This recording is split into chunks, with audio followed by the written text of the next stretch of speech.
Doctor K S Radhakrishnan പ്രധാനമന്ത്രി ഭാരതത്തിൻ്റെ പ്രധാനമന്ത്രി ശ്രീനാരായണ ഗുരു തത്വങ്ങൾ ഇത്രയധികം ഉൾക്കൊണ്ട മറ്റൊരു പ്രധാനമന്ത്രിയെ കണ്ടിട്ടില്ല എന്ന് ശിവഗിരിയിലെ സ്വാമി സച്ചിദാനന്ദ സ്വാമികൾ തന്നെ ഇന്ന് സാക്ഷ്യപ്പെടുത്തിയിട്ടുണ്ട്. നമ്മൾക്കറിയാം, പ്രധാനമന്ത്രിയുടെ വ്യക്തിജീവിതത്തിലേക്ക് കടന്നാൽ അദ്ദേഹത്തിൻ്റെ പ്രാർത്ഥനാ മുറിയിൽ വരെ ശ്രീനാരായണ ഗുരുവിൻ്റെ ചിത്രം, ശ്രീനാരായണ ഗുരുവിൻ്റെ ശില്പം ഉണ്ട് എന്ന് നമ്മൾ മനസ്സിലാക്കുന്നു. അപ്പോൾ കെ എസ് രാധാകൃഷ്ണൻ, ശ്രീനാരായണ ഗുരു പ്രധാനമന്ത്രി നരേന്ദ്രമോദിയെ സ്വാധീനിച്ചിട്ടുണ്ട്. അദ്ദേഹത്തിൻ്റെ ഭരണപരിഷ്കാരങ്ങളിൽ അത് വ്യക്തമാണ്. അദ്ദേഹം അത് തുറന്നു പറയുന്നു. ലോകത്തിന് മുമ്പിൽ ഭാരതം മുന്നോട്ട് വെക്കുന്ന ദർശനങ്ങളിൽ പ്രധാനമാണ് ഗുരുദേവ ദർശനമെന്ന് പ്രധാനമന്ത്രി പറഞ്ഞു വെക്കുന്നത്. അതുകൊണ്ട് തന്നെയല്ലേ രാധാകൃഷ്ണൻ? അതെ, തീർച്ചയായിട്ടും. ഞാൻ ആ ചോദ്യത്തിലേക്ക് വരുന്നതിന് മുമ്പ് ഇവിടെ പ്രൊഫസർ നടേശൻ പറഞ്ഞ ചില കാര്യങ്ങൾക്ക് അദ്ദേഹത്തിൻ്റെ ഇൻഫർമേഷന് വേണ്ടി പറയാം.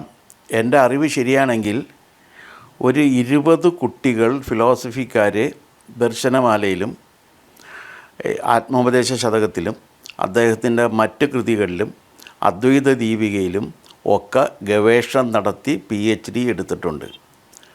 ആ PhD എടുത്തിട്ടുള്ളവരെ അവരുടെ രീതിയിൽ അത് ഉൾക്കൊള്ളുകയും അത് പറയുകയും ചെയ്തിട്ടുണ്ട് എന്നുള്ള കാര്യം ഒരു ഗവേഷക അധ്യാപകൻ കൂടിയായ നടേശന് ഓർക്കാവുന്നതാണ്.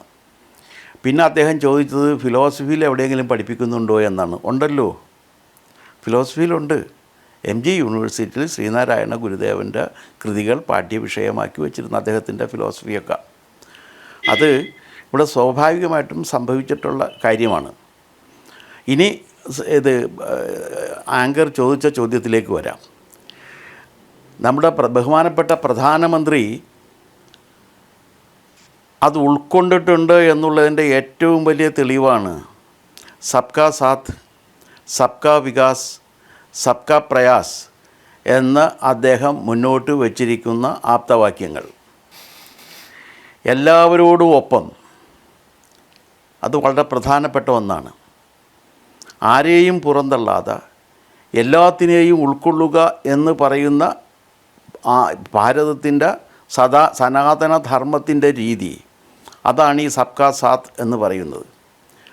അതുകൊണ്ടാണ് ഏതെല്ലാം തരത്തിലുള്ള വെൽഫെയർ മെഷേഴ്സാണോ നമ്മുടെ ബഹുമാനായ പ്രധാനമന്ത്രി ഈ രാജ്യത്ത് നടപ്പിലാക്കുന്നത്, അതിൻ്റെ ഗുണഭോക്താക്കളായി എല്ലാ വിഭാഗത്തിൽപ്പെട്ട ജനങ്ങളെയും ഒരുമിച്ച് ജാതി മത വർഗ രാഷ്ട്രീയ ഭേദത്തിന് അതീതമായി ഒരുമിപ്പിക്കുന്നത്.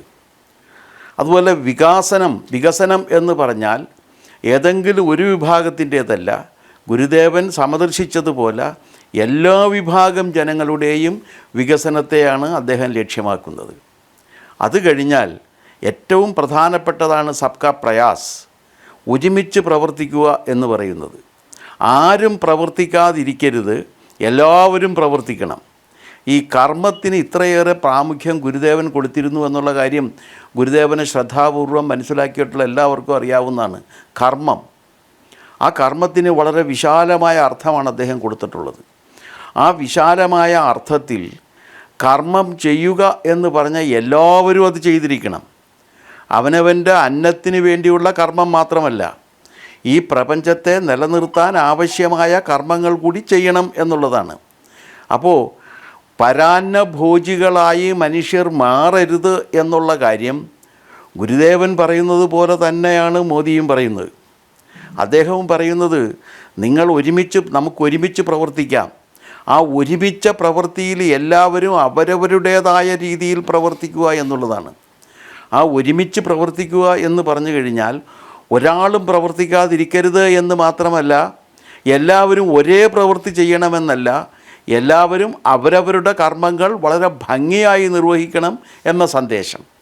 ഈ സന്ദേശം തീർച്ചയായും അദ്ദേഹം മുന്നോട്ട് വച്ചിട്ടുള്ളത് ശ്രീനാരായണ ഗുരുവിൻ്റെ സന്ദേശങ്ങളിൽ ഉൾക്കൊണ്ടതിൻ്റെ ഫലമാണ്, അദ്ദേഹത്തിൻ്റെ സിദ്ധാന്തങ്ങൾ ഉൾക്കൊണ്ടതിൻ്റെ ഫലമാണ് എന്ന കാര്യത്തിൽ തർക്കമുണ്ടാകും എന്ന് തോന്നുന്നില്ല. അത് അദ്ദേഹം അങ്ങനെ തന്നെ കൊണ്ടുവന്നിട്ടുള്ളതാണ്.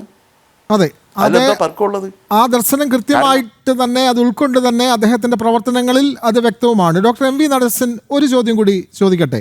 ശ്രീനാരായണ ഗുരുദേവൻ ഹൈന്ദവ സന്യാസി അല്ല എന്ന് വരുത്തി തീർക്കാനുള്ള വളരെ ശക്തമായ ശ്രമങ്ങൾ നടക്കുന്നു. അടുത്ത കാലത്ത് മുഖ്യമന്ത്രി ശിവഗിരിയിൽ പങ്കെടുത്ത ഒരു സമ്മേളനത്തിലും പറഞ്ഞത് ശ്രീനാരായണ ഗുരു ഹൈന്ദവ സന്യാസിയല്ല എന്നുള്ളതാണ്.